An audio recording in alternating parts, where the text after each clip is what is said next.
Continuando. Pergunta 785. Se estamos justamente trilhando o progresso, se estamos buscando, dentro da criação divina, progredir, nos melhorarmos, nos transformarmos, é importante compreender quais são os obstáculos. Então Kardec perguntou: qual o maior obstáculo ao progresso? E a espiritualidade responde: o orgulho e o egoísmo. Refiro-me ao progresso moral, porquanto o intelectual se efetua sempre. À primeira vista, parece mesmo que o progresso intelectual reduplica a atividade daqueles vícios, desenvolvendo a ambição e o gosto das riquezas, que, a seu turno, incitam o homem a empreender pesquisas que lhe esclarecem o espírito. Então, ou seja, nesse caminho do progresso intelectual, à primeira vista parece que estamos replicando a atividade de vícios. Parece que nos mergulhamos ainda mais, com mais problemas, mais enganos, mais ambição. Mas a espiritualidade responde para todos nós: incitam o homem a empreender pesquisas que lhe esclareçam o espírito. Sim, todos nós, encarnados, mesmo evoluindo só intelectualmente, chega uma hora que a gente se pergunta: peraí, não pode ser só isso. Não pode parar por aí. Então a espiritualidade continua explicando para a gente. Assim é que tudo se prende no mundo moral, como no mundo físico, e que do próprio mal pode nascer o bem. Curta, porém, é a duração desse estado de coisas, que mudará a proporção que o homem compreender melhor que, além da que o gozo dos bens terrenos proporciona, uma felicidade existe maior e infinitamente mais duradoura. Então ele recomenda para observarmos o capítulo 12, intitulado Egoísmo. Ele prossegue: há duas espécies de progresso, que uma à outra se prestam mútuo apoio, mas que, no entanto, não marcham lado a lado. Não marcham lado a lado. Não caminham junto, perna a perna. O progresso intelectual e o progresso moral. Entre os povos civilizados, o primeiro tem recebido, no correr deste século, todos os incentivos. Por isso mesmo atingiu um grau a que ainda não chegara antes da época atual.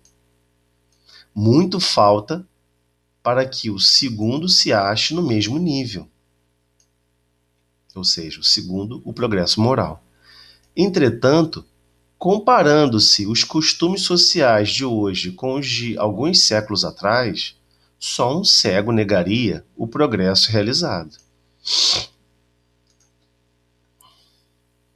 Ora, sendo assim, por que haveria essa marcha ascendente de parar com relação, de preferência, ao moral do que com relação ao intelectual?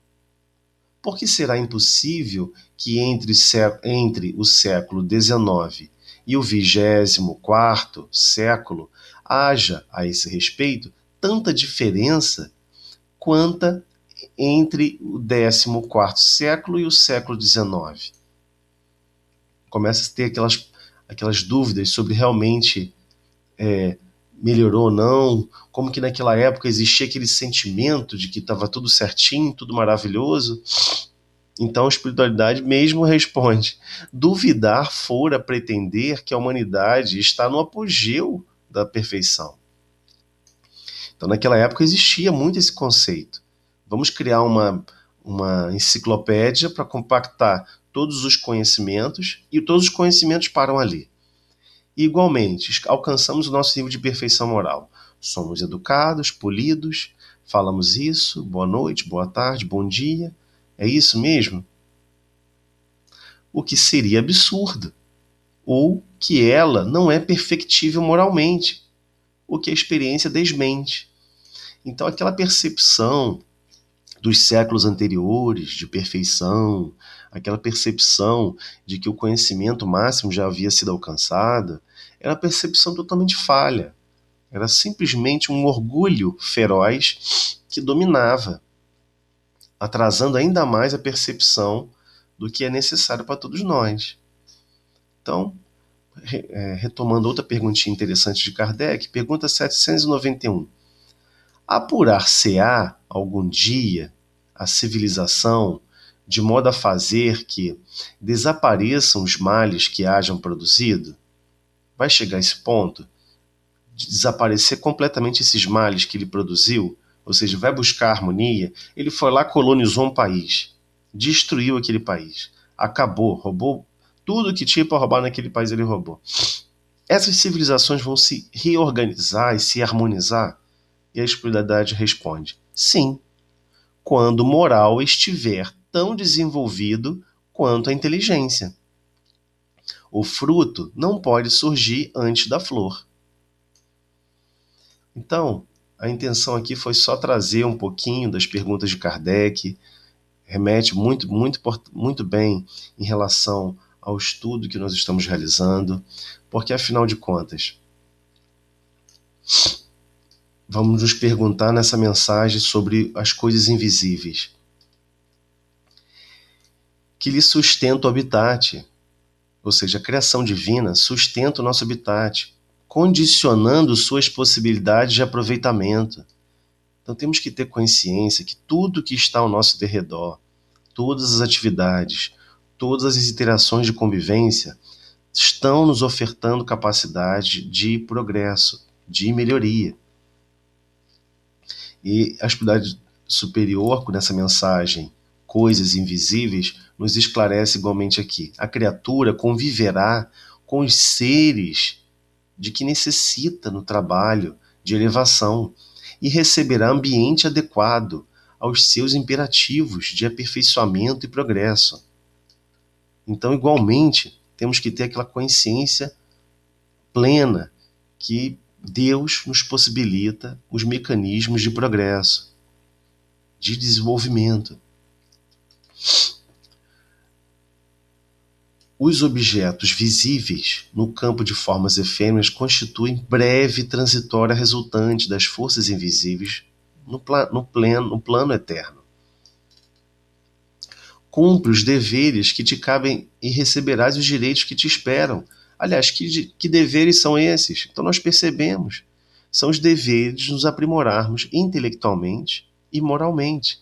Mas, efetivamente, de uma forma muito mais... deveríamos colocar muito mais esforço agora, são nos nossos atrasos ainda em relação à parte moral. Grande ainda são os nossos deveres de exercitarmos a bondade, de exercitarmos o perdão, a indulgência para com as imperfeições alheias. Por quê? Porque nós também somos imperfeitos. Então Jesus nos convida, nesse processo de reencarnação, nesses planos, nesses projetos, convivermos com pessoas e com familiares, explicitamente aqueles que têm uma convivência mais estreita, mais continuamente convivendo, exercemos a brandura, a afabilidade, a doçura, a benevolência. Precisamos exercitar essas virtudes. Não adianta acharmos que tudo se resolve e se resume em apenas uma encarnação. Não se resolve. Faze corretamente o que te pede o dia de hoje. Então, às vezes, o dia de hoje, alguém que está próximo de nós nos pede compaixão, nos pede ternura. E precisamos executá-lo. E ele prossegue: e não precisarás repetir a experiência amanhã. Então, para desenvolvermos nossas capacidades no amor e na caridade, no amor, então, a complexidade é enorme. E na caridade, benevolência para com todos, indulgência para com as imperfeições alheias e perdão das ofensas. Enquanto não somarmos tudo isso junto com o amor, ainda não estamos cumprindo o que estamos sendo pedido.